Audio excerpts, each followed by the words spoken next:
আশি আশি করে শীত কিন্তু চলেই এসেছে। আর এই শীতে আপনার প্রিয় পাখিদের কিভাবে যত্ন নেবেন সেই ভিডিও নিয়ে আমি আজকে কথা বলবো। ভিডিওতে যেগুলো দেখছেন ছোলা এবং মুগ ডালের স্প্রাউট, তার সাথে একটু শশা কুচি। এটা কিন্তু আমিও ভীষণ খেতে ভালোবাসি, আর আমার পাখিদের তো কথাই নেই।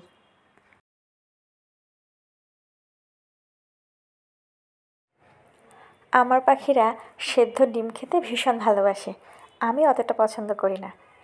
শীতকালে আমি ওদের এই ডিম সেদ্ধটা অন্তত 2 থেকে 3 দিন দিয়ে থাকি। বাচ্চারা ডিমটা এতটাই পছন্দ করে যে আমার ডিমটা মাখতে সময়ই দেয় না, প্লেটে দিলেই সাথে সাথে পরিষ্কার হয়ে যায়। শীতের সবচেয়ে গুরুত্বপূর্ণ যে বিষয়টা আমার কাছে মনে হয় ওদের সিড মিক্সটা। পাখিরা যেহেতু সবসময় সিড মিক্সের উপর বেশি নির্ভরশীল থাকে। সিড মিক্স কিনতে গিয়ে দেখি এই ককাটেল মিক্সটা বেশ ভালো, ভেতরে মোটামুটি সব উপাদানই আছে আমার যেগুলো পছন্দ। আমি সবসময়ই চেষ্টা করি বাচ্চাদেরকে একটু বেটার কিছু দিতে। সবথেকে গুরুত্বপূর্ণ কথাটা হলো শীতকালে অবশ্যই আপনার পাখির সিড মিক্সের ভেতরে সূর্যমুখীর বীজটা বাড়িয়ে দিতে হবে এবং গরমকালে এটা কমিয়ে দিতে হবে। এটাই হলো শীতের একমাত্র টিপস যদি বলা হয় তাহলে। আর এখানে এই সূর্যমুখীর বীজগুলো আমি আলাদা করে কিনেছি, যখন একটু বেশি শীত পড়বে তখন আরেকটু বেশি পরিমাণ বাড়িয়ে দেব। এগুলো আমি আপাতত প্যাকেটে করে রেখে দেব।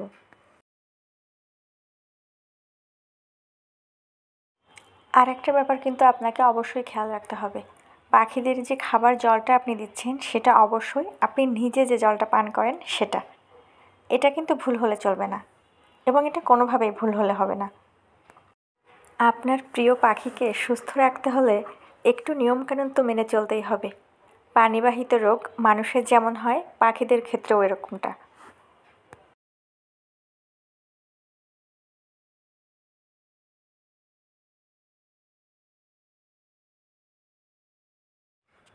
আরেকটি মজার ব্যাপার হলো আমি ওদের খাবার বাটিতে কখনোই খাবারটা পূর্ণ করে দিই না। আমি যখনই দেখেছি পূর্ণ করে দিলেই ওরা লাফিয়ে ঝাঁপিয়ে এটা ফেলে দেবে। এজন্য আমি ওদের খাবার বাটিটা একটু খালি রেখেই দিয়ে থাকি সব সময়। এবার আসি অন্য একটি গুরুত্বপূর্ণ জিনিসে। সিড মিক্সের মতো আর একটি জিনিস পাখির খাঁচায় সবসময় থাকতে হবে, সেটি হলো সাগরের ফেনা বা ক্যাটল ফিশ বোন। এটার তো একটু দাম বেশি, কিলো মোটামুটি 2000-এর মতো। আমি 250 গ্রাম কিনেছি। পাখিদের ক্যালসিয়ামের চাহিদা পূরণে এটা দারুণ কাজ করে। অনেকে আছেন যারা ক্যাটল ফিশ বোনটা আস্ত দিয়ে থাকে খাঁচায়, আমি এটা গুঁড়ো করে দিতেই বেশি ভালোবাসি। এর সাথে আমি সবসময় 2 চামচ সজনে পাতা গুঁড়োটা মিশিয়ে থাকি।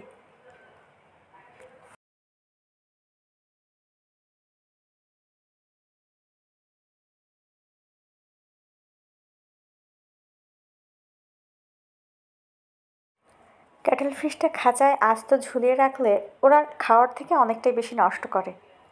সেই কারণে আমি ওদেরকে বাটিতে দিয়ে রাখি, ওদের যখন ইচ্ছা ওরা বাটি থেকে খেতে পারে।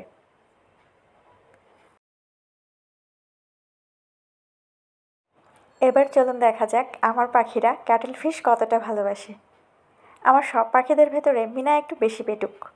ওর খাঁচায় আমি যেটাই দেই না কেন ওর সাথে সাথেই সেটা খেতে চলে আসে। আর ক্যাটল ফিশ বোন দিলে তো কথাই নেই। এই যে দেখুন ও কী সুন্দর করে খাচ্ছে। আরেকটি ব্যাপার আমি বলতেও ভুলে গেছি, নিজে কাজটা করতেও ভুলে গেছি। পাখিদের শীতকালে খাবার জলটা অবশ্যই প্লাস্টিকের পাত্রে দিতে হবে। মাটির পাত্র যেহেতু একটু বেশি ঠান্ডা থাকে। আর খুব বেশি শীত পড়লে আপনারা চেষ্টা করবেন ওদের খাবার জলটা একটু উষ্ণ গরম জল ব্যবহার করতে। আমার পাখিদের এখন সেপারেশন পিরিয়ড চলছে। বউ একদিকে থাকে আর বরটা একদিকে থাকে। ছেলে পাখিগুলো সারা দিন চিল্লাতে থাকে। যদি ওদের কথা আমি বুঝতে পারতাম, আমার তো মনে হয় ওরা সারাদিন এটাই বলে যে আমার বউকে ফেরত দাও। আমার ভালোবাসার পাখিদের ক্ষেত্রে মোটামুটি আমি এই যত্নগুলোই নিয়ে থাকি।